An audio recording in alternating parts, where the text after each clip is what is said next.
Assalamualaikum warahmatullahi wabarakatuh. Kami dari kelompok 5 ingin mempresentasikan hasil kerja kami untuk mata kuliah Manajemen Freight Forwarder. Pertama-tama perkenalkan, nama saya Rafika Hairunisa. Nama saya Diva Nadia Kirana. Nama saya Evrilia Salsabila. Dan terakhir nama saya adalah Muhammad Ardana Babela. Dalam presentasi ini kami ingin menjawab dua pertanyaan yang telah diberikan. Pertanyaan pertama adalah sebutkan dan jelaskan dokumen utama dan dokumen tambahan yang dibutuhkan dalam kegiatan ekspor beserta fungsinya. Dalam kegiatan ekspor-impor membutuhkan dua dokumen, yaitu ada dokumen utama dan dokumen tambahan. Dokumen utama itu merupakan dokumen yang bersifat wajib yang harus dibuat setiap melakukan kegiatan ekspor. Berikut ini merupakan beberapa jenis dokumen utama yang dibutuhkan ketika kita ingin melakukan kegiatan ekspor. Yang pertama itu ada invoice atau faktur. Invoice atau faktur itu merupakan dokumen yang dibuat oleh eksportir untuk importir yang berfungsi sebagai bukti tagihan dan transaksi. Dalam kegiatan ekspor, invoice terbagi atas 3 jenis. Yang pertama itu ada proforma invoice, yaitu invoice yang menyatakan syarat-syarat jual beli dan harga barang yang akan diekspor. Selanjutnya yang kedua itu ada commercial invoice. Invoice ini biasanya mengeluarkan surat permintaan pembayaran kepada importir dan dikeluarkan setelah ekspor. Selesai menyiapkan atau memproduksi barang tersebut. Selanjutnya ada consular invoice. Invoice ini itu dikeluarkan oleh kedutaan atau konsulat dan ditandatangani oleh konsulat negara impor. Hal ini bertujuan untuk memeriksa harga jual dan harga beli agar tidak terjadi dumping. Yang kedua itu ada packing list. Packing list itu merupakan sebuah dokumen yang berisi rincian spesifikasi barang yang akan diekspor sesuai dengan invoice yang telah dibuat. Packing list berfungsi agar petugas yang memeriksa dapat mengetahui isi barang yang ada di dalam kontainer. Selanjutnya yang ketiga, itu ada bill of lading atau airwheel bill. Bill of lading ini merupakan bukti tanda terima dan pengiriman barang.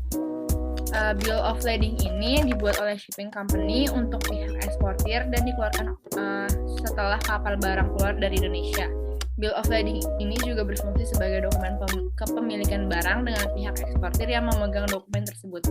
Selanjutnya ada polis asuransi.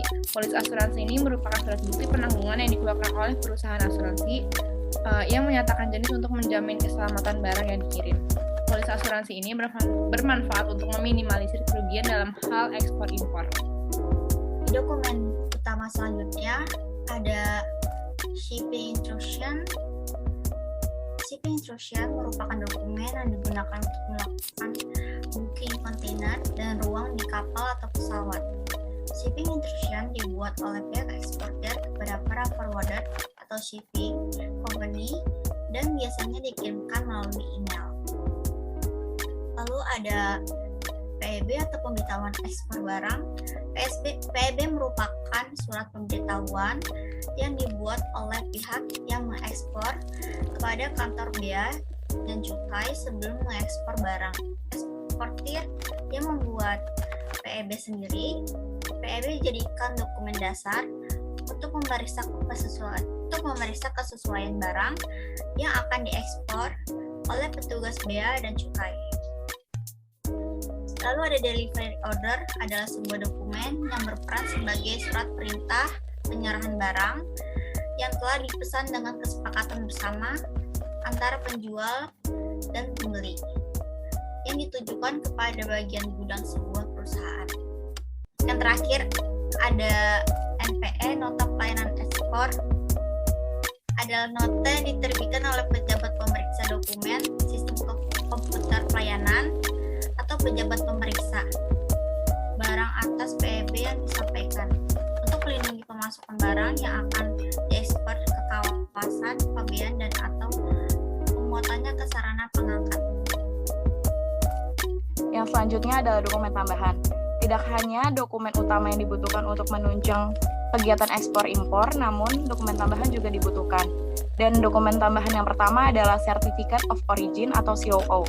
Sertifikat ini dibuat oleh Dinas Perindustrian dan Perdagangan Kabupaten atau Kota atau Provinsi yang berfungsi agar importir mendapatkan keringanan bea masuk ke negaranya.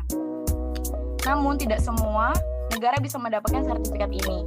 Hanya negara yang setelah bekerja sama dengan FTA atau Free Trade Agreement yang bisa mendapatkan sertifikat COO. Yang kedua adalah Certificate of Analysis atau COA. Sertifikat ini merupakan dokumen yang berisi hasil analisis produk yang diekspor. Dokumen ini dapat diminta oleh pihak produsen atau pihak eksportir yang dapat mengurusnya sendiri di laboratorium independen. Dokumen ini biasanya diperlukan untuk mengekspor produk-produk hasil industri kimia atau hasil pertanian. Yang selanjutnya adalah Phytosanitary Certificate. Sertifikat ini merupakan dokumen yang biasanya digunakan pada produk-produk pertanian seperti buah-buahan, rempah-rempah, dan lainnya. Dokumen ini merupakan bukti jaminan bahwa produk yang akan diekspor terbebas dari jamur dan bakteri. Dokumen ini dikeluarkan oleh kantor Balai Karantina Pertanian. Yang selanjutnya adalah Fumigation Certificate. Sertifikat ini adalah dokumen yang digunakan untuk menjelaskan bahwa barang yang akan diekspor telah difumigasi sesuai dengan standar dari prosedur yang telah ditetapkan. Dokumen ini dikeluarkan oleh perusahaan fumigasi. Setelah itu ada dokumen Chemical Certificate. Dokumen yang menyatakan hasil pengujian kualitas suatu produk yang telah memenuhi spesifikasi tertentu. Bagi produsen dengan menerbitkan Certificate of Analysis, berarti menyatakan bahwa produk yang akan dijual ke konsumen telah memenuhi spesifikasi yang telah ditetapkan. Sedangkan bagi konsumen, Certificate of Analysis menjadi jaminan bahwa produk yang akan diterima telah memenuhi standar kualitas yang ditetapkan. Setelah itu ada dokumen Inspection Analysis. Certificate of Inspection adalah surat keterangan tentang keadaan barang, mengenai mutu barang, jenis, harga, dan lain keterangan yang dibutuhkan, yang dikeluarkan atas permintaan eksportir atau instansi lain yang membutuhkan pentingnya Certificate of Inspection. Ini adalah untuk menilai secara menyeluruh suatu barang dalam suatu transaksi. Terakhir, ada dokumen Veterinary Certificate atau Certificate Veteriner. Veterinary Certificate dikeluarkan oleh Direktorat Jenderal Peternakan dan Kesehatan Hewan, Kementerian Pertanian. Sertifikat ini berfungsi sebagai jaminan keamanan pangan untuk produk ekspor, pangan, dan non-pangan asal hewan. Pertanyaan selanjutnya adalah berdasarkan Peraturan Menteri Perdagangan Nomor 13 MDAG Peraturan Nomor 3 Tahun 2012 tentang Ketentuan Umum Bidang Ekspor, barang ekspor dikelompokkan ke dalam 3 kelompok, yaitu barang bebas ekspor, barang dibatasi ekspor, dan barang dilarang ekspor. Sebutkan pengelompokan barang ekspor berdasarkan Peraturan Nomor 3 Tahun 2012 tentang Ketentuan Umum di Bidang Ekspor. Barang bebas ekspor. Barang yang tidak termasuk dalam kelompok barang dibatasi ekspor dan barang dilarang ekspor. Yang artinya barang ini adalah barang yang bebas untuk diekspor kemanapun tanpa ketentuan pembatas. Ulang-ulang.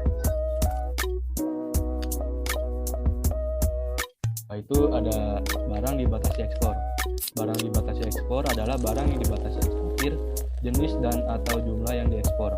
Barang yang dibatasi ekspornya ditetapkan berdasarkan untuk melindungi keamanan, kesehatan, adanya perjanjian internasional, dan terbatasnya pasokan barang di dalam negeri. Yang selanjutnya adalah barang dilarang ekspor.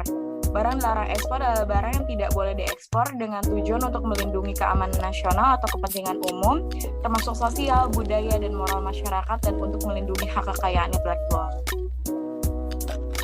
Berikut ini merupakan contoh barang bebas ekspor. Contoh barang bebas ekspor itu seperti kerajinan tangan, furniture, makanan, dan minuman. Selanjutnya ada contoh barang yang dibatasi ekspor, itu ada kopi, perak dan emas, sarang burung walet, pupuk urea, intan, beras, batu bara, dan timah, serta kayu. Selanjutnya barang yang dilarang ekspor, contohnya itu ada biji timah, pasir alam, karet alam, produk kehutanan, dan hewan. Dan ini adalah beberapa sumber yang kami gunakan untuk membuat hasil presentasi ini. Terima kasih atas perhatiannya. Wassalamualaikum warahmatullahi wabarakatuh.